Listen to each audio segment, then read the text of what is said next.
Assalamualaikum warahmatullahi wabarakatuh.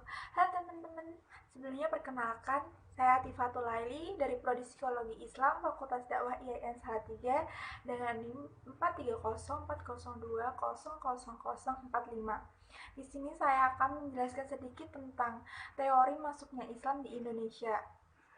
Ada beberapa teori terkait sejarah masuknya Islam ke Indonesia. Sebagian dari mereka masuk ke Indonesia untuk berdagang sembari berdakwah.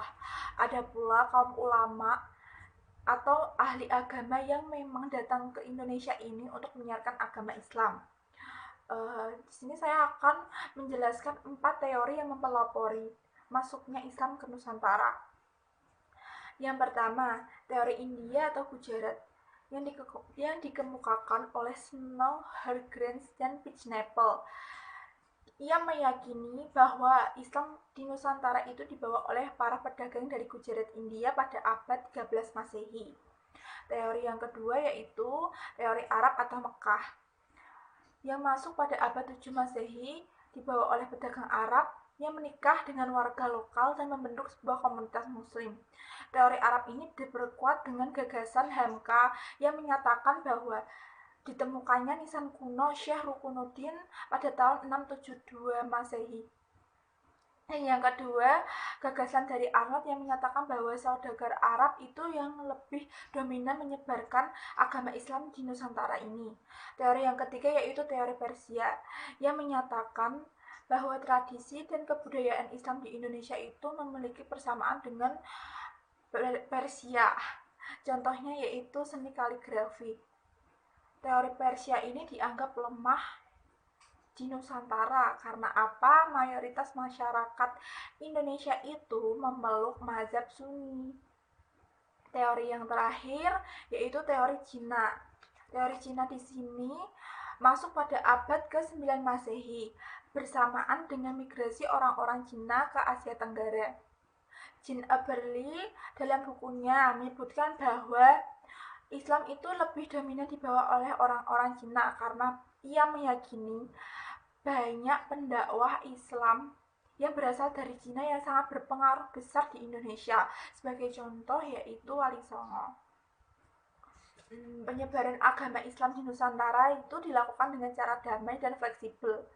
Islam di Nusantara lebih mudah diterima karena menggunakan dakwah yang bersifat adaptif terhadap karakteristik masyarakat di Nusantara ini.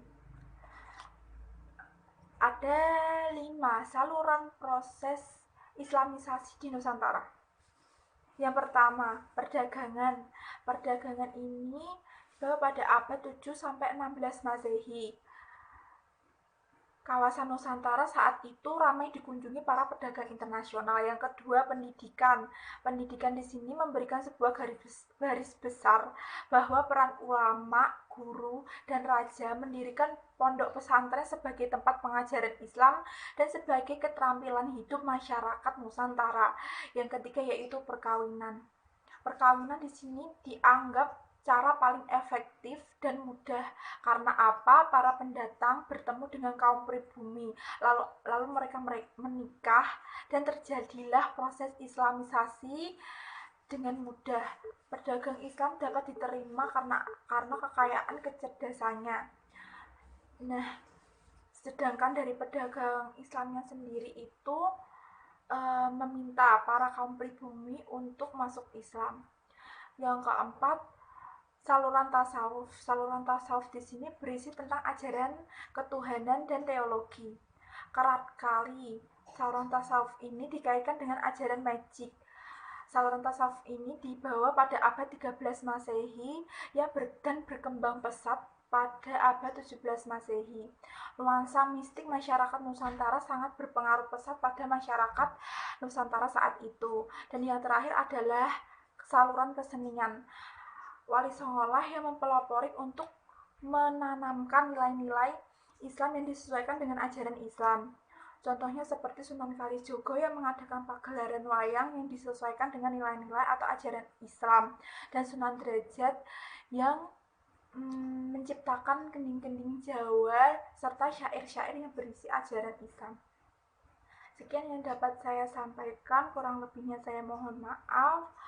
Akhirul kalam, wallahu muwaffiq ila aqwamit thoriq. Wassalamualaikum warahmatullahi wabarakatuh. Sampai jumpa.